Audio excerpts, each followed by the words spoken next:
Why is this Liverpool agenda so strong? Why are these lies being pushed? Why is it always Liverpool?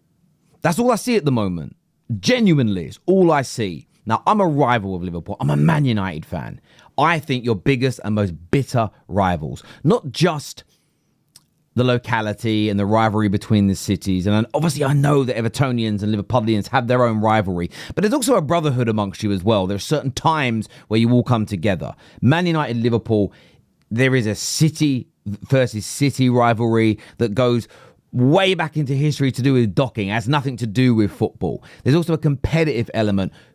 Both Man United and Liverpool fighting to be the most decorated club in English football history.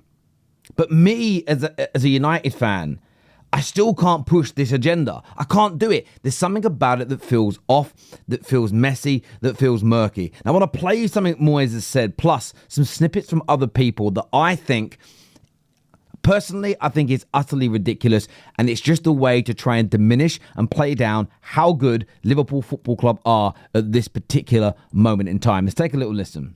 Before the game, you said that games like this, decisions don't tend to go your way. Did it feel the same case today? I've been here so many times. And so look, what Moyes done here is I'm going to try and lay the foundation before the game that things don't go our way. The only reason he has done that, it isn't for the betterment of the game. It isn't to call out poor refereeing. It's to try and gain his team an advantage in the game by hopefully getting a decision that goes in his favour that probably shouldn't. There's an irony staring us all straight bang in the face here.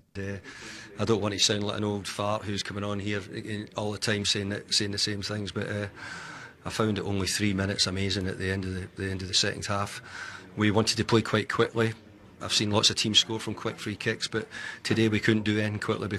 See, people have also lied about this. So again, I thought there should have been a little bit longer, 4 to 5 minutes, okay? But people are acting like 3 minutes is this travesty. But there was 6 subs. Yeah, a lot of them came on at the same time as each other, though. So you're not adding on time for each and every single one if there's a bunch at the same time. Yes, there was a goal, but it wasn't a long celebration. Everton grabbed the ball and the game restarted again very, very quickly. But the way people are trying to twist this into some sort of conspiracy that, it got to the 90th minute and the PGMOL said, we've got to protect Liverpool here. We have to make things easy for Liverpool. Because we had to wait on the referee's whistle all the time. I found some of the decisions really strange. But look, we've come to get used to that here, and I think everybody's quite aware of that. But this is where you call that. We've come to get used to that here. First game of this season should have been a handball in the opening 10 minutes, I think, where Bournemouth player deliberately handballs it. VAR doesn't even check that part of the footage. They checked the first handball, which wasn't, because he controls the ball and it comes up onto his arm. They missed the second bit where he then reaches out and slaps the ball away, I think stopping Ekitike running clean through on goal. That went Liverpool's way, didn't it? How about back in April, where Tarkowski pulled off a horrendous tackle on McAllister that could have broken his leg, which VAR reviewed in favour of Everton. That would have made that game much easier for Liverpool as well. Plus would have hurt Everton's season, losing Tarkowski for the subsequent 3 games afterwards. The issue I have with this narrative is that I kind of... The only decision yesterday... Let me go back to the narrative in a second. The one decision yesterday I thought was wrong was booking the Everton player, I want to say it was Dewsbury Hall, for taking a quick free kick. I felt that was excessive. But you see quick free kicks stopped in most games if the referee is talking to players. So, for instance, if you get fouled, stand up and just put the ball down, straight away pass it. Rarely do you see a referee stop the game, unless he needs to talk to a player, unless he needs to book a player, unless someone's asked him a question. And let's just say a Liverpool player has asked a question to the referee. Ref, I don't understand why that's a foul. And the ref starts to explain it to him. And then you want to take a quick free kick. That can't happen because there's a Liverpool player that's now engaging in a conversation with the ref because the game's currently dead because the whistle's gone. You can't just start the game when he isn't ready. That in itself isn't fair. And we see this consistently. The booking was excessive, but not allowing quick free kicks because there was player disputes going on is crazy. Imagine it was the other way around and Liverpool scored from it. Everybody would be doing their nut. And when it comes to the narrative, the reason why I'm defending Liverpool in this particular instance isn't really about Liverpool in the wider scale. What's going on with Liverpool right now is very clear and it is very obvious. Excuse the PGMOL pun. But what is going on for me is people are trying to find a way to diminish what they achieve. So look, if they do win the league title back to back, if they do go on to win a Prem and Champions League, if they do go on to have supreme success this season, next year, the year after, they spent a lot of money and we've tried to make it that, they're bought their way there now. They're not the people's club anymore. They're behaving like a billionaire club. Okay, that hasn't quite worked. People still say they're brilliant. Oh, what next? I know what we'll do.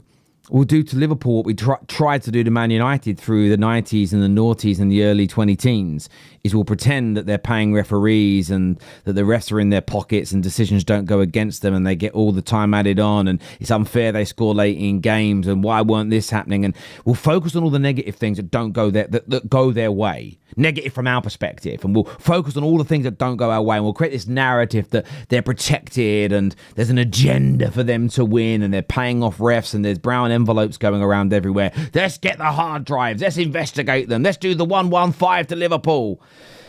Anything to murky the waters. Why do I know this? I've been there, I've gone through it, I've lived it. And I push back against it because what happens in the end is it almost becomes narrative. I'm sorry, it goes from being a narrative and a myth to some people believe in it. There are young football fans that support other clubs other than Man United who truly believe. Like, I've been on podcasts or listened to podcasts where prominent people now, so they're known in the space, they're getting paid money, they're on some of the biggest platforms in the world. Well, in all seriousness, when the 115 is being discussed, when Chelsea's current problems are being discussed, they'll throw in, but Man United and Fergie had their issues. Oh, what? Well, all the speculation around paying the referees off. There's no speculation that Man United paid referees off. There's no speculation there was any wrongdoing. Fans just said it as a way to diminish. And it's been said so many times without the mainstream media pushing back, without the newspapers pushing back, without the pundits pushing back, and the pundits that should be doing it the most should be the ex-pros that were at rival clubs playing this down, but it doesn't happen. And the same thing is now being done to Liverpool.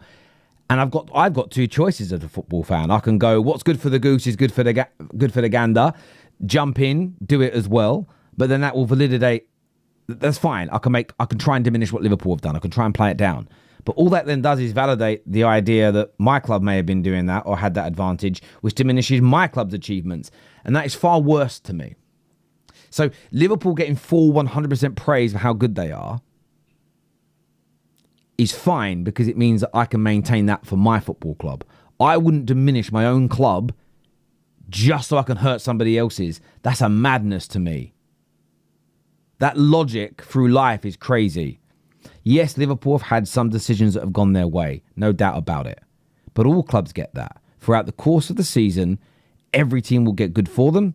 Every team will get bad decisions go against them. It's the nature of the beast. What we need to be doing, and Moyes has done a terrible job here, fans are doing a terrible job, is we have to hold the PGMOL account. But when we start throwing around, it's a conspiracy, Liverpool in their back pockets, there's no cause for anybody to investigate them for that because it's bollocks.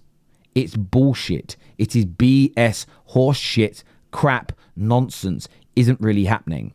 If we actually focused on their mistakes and incompetencies, came together, dropped our rivalries, we may actually be able to push for change that improves this element of the game.